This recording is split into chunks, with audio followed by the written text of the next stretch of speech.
Seguimos en nuestro viento sur para 14 radios de la provincia de Neuquén y parte de Río Negro, y tenemos el gusto de poder charlar un ratito con Ricardo Forster, doctor en filosofía por la Universidad Nacional de Córdoba, investigador, profesor, escritor, ensayista, fue parte del espacio Carta Abierta y fue secretario de Pensamiento Nacional. Tuvimos Secretaría de Pensamiento Nacional y hoy no tenemos Ministerio de Producción, no tenemos Ministerio de Salud, las cosas de este país en tan poco tiempo. Ricardo, ¿cómo te va? Bienvenido a Viento Sur. Marcelo Pascucio te habla.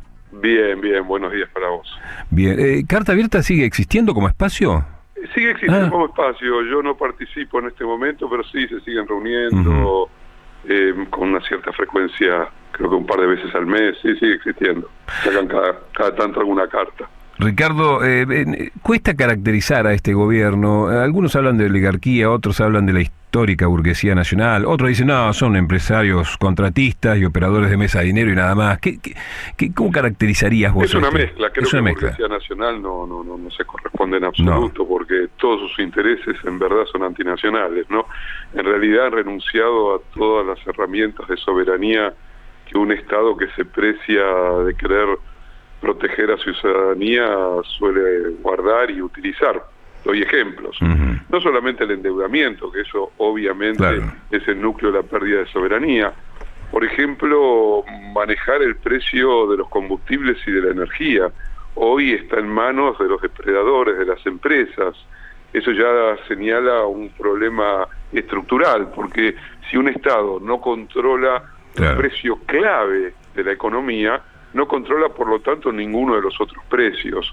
Y a su vez, este es un Estado que trabaja básicamente para garantizar que los grandes especuladores internacionales y locales logren fugar sistemáticamente sus capitales y no tener ningún tipo de problemas a la hora de acumular sus ganancias cuantiosas. Pensemos que el ritmo de endeudamiento fue equivalente al de fuga de capitales.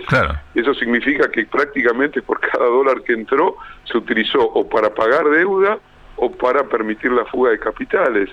Entonces, la verdad que si vos me preguntás cómo definirlo, una oligarquía, el concepto de oligarquía se está volviendo a utilizar a nivel global para pensar en esta nueva plutocracia que es el producto de la concentración salvaje de la riqueza en cada vez menos manos, como parte de el desarrollo y el crecimiento, la expansión y el dominio del neoliberalismo, frente a lo que había sido el capitalismo de la segunda posguerra hasta los años 70, que por la disputa capital-trabajo había generado un tipo de distribución de la renta bastante equitativa en los países centrales y en muchos de los países periféricos. En los últimos 40 años, en función de la economía global de mercado, en función del triunfo del proyecto neoliberal, se ha dado justamente ese mecanismo de concentración terrible. A ver, para que la gente tenga una idea, un puñado de fortunas personales son los dueños de más del 50% de la producción de toda la riqueza mundial. Eso es inédito en la historia casi de la humanidad. Entonces hoy es posible hablar de una oligarquía, una plutocracia global, y en el caso argentino, un muy pequeño sector, muy restringido, que son los grandes ganadores de las políticas del macrismo, que en términos de las mayorías, cuando digo mayorías, no solamente las mayorías populares, también hay que pensar en las pequeñas industrias, en los pequeños comerciantes, en los profesionales, en la llamada clase media, que ha sido también víctima, paradójicamente, de un proyecto político al que un sector importante de esas clases medias lo ha votado en el 2015 y lo volvió a votar en el 2017.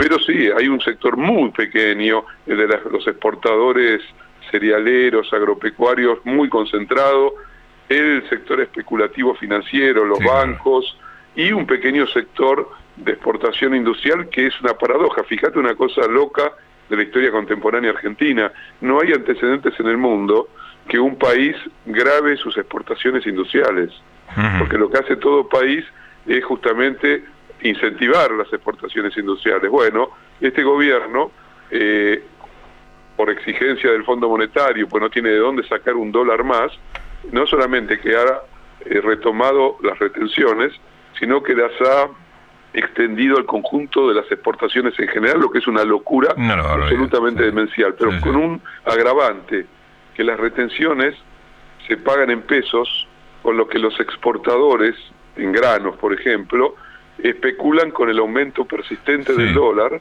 porque de esa manera licúan cada vez más el costo de las retenciones. Parece un chiste. Antes se usaban las retenciones para garantizar políticas sociales, aporte a la industrialización, hoy se usan para garantizar el pago de la deuda, una locura. Hay un dato que no es menor, que es el despojo de los símbolos históricos, patrios, esta insolencia juvenil sobre, qué sé yo, el balcón de la Casa Rosada, los animalitos en los billetes.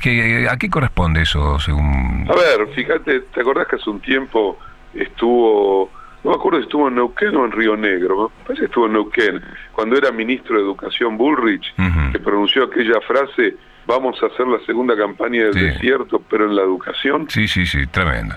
Bueno, en Bariloche eso muestra, primero, un instinto de clase. Freudianamente es la inexistencia de superyo.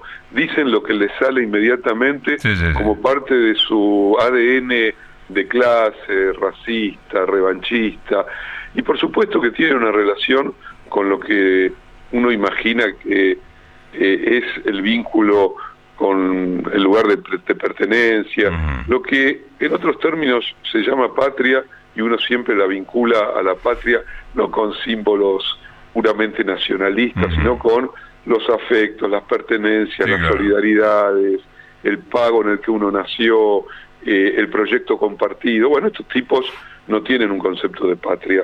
Su única patria, entre comillas, si vale utilizar de nuevo este sustantivo, es el dinero, es el negocio, es la especulación. Piensan diametralmente opuesto a los intereses nacionales. No conciben intereses argentinos vinculados a una mirada regional, latinoamericana. Su única mirada del mundo está ligada a los intereses del país del norte. Entonces, si vos me preguntaste, diría que es parte de lo que han sido en general, tipos que tienen su dinero en el exterior.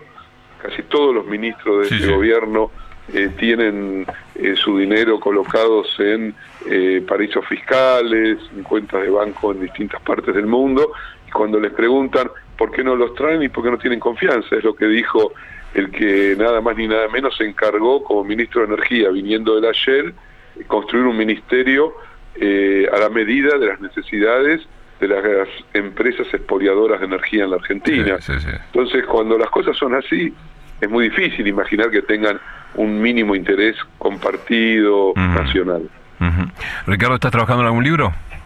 Mira, hace poco publiqué, lo presenté en mayo en la Feria del Libro, un libro muy personal, porque se llama Huellas que regresan, sobre la naturaleza, la infancia, los viajes y los libros, una especie de agradecimiento a la vida. Yo amo la naturaleza profundamente, creo que el vínculo con la naturaleza es decisivo para pensar la vida de los seres humanos, la idea de sociedad. También recorro una y otra vez la infancia, ni hablar de los libros que están en el acervo de los goces de la vida y los viajes, pero es un libro donde se cruzan muchas cosas, cuestiones biográficas con largas reflexiones sobre la vida, la naturaleza, los libros, los viajes, la infancia. Un libro que venía trabajando hacía años y que un poco quedaba postergado por libros más de actualidad o más urgentes. Entonces, bueno, decidí este año publicarlo, estoy muy contento y estoy trabajando en un libro más ligado a una reflexión, si querés, más filosófico-política sobre el neoliberalismo en un sentido más amplio, digamos, no solamente circunscripto al fenómeno argentino, sino tratar de pensarlo en términos de la sociedad contemporánea, el capitalismo global, las formas de subjetivación, la construcción cultural de los sujetos neoliberales, qué pasa con la democracia en el neoliberalismo, que supongo que estará para que salga el año que viene, así que bueno, en eso ando también. Ricardo, gracias por este ratito con Viento Sur acá en la Patagonia. Por favor, un gusto. Un abrazo. Ricardo Forster.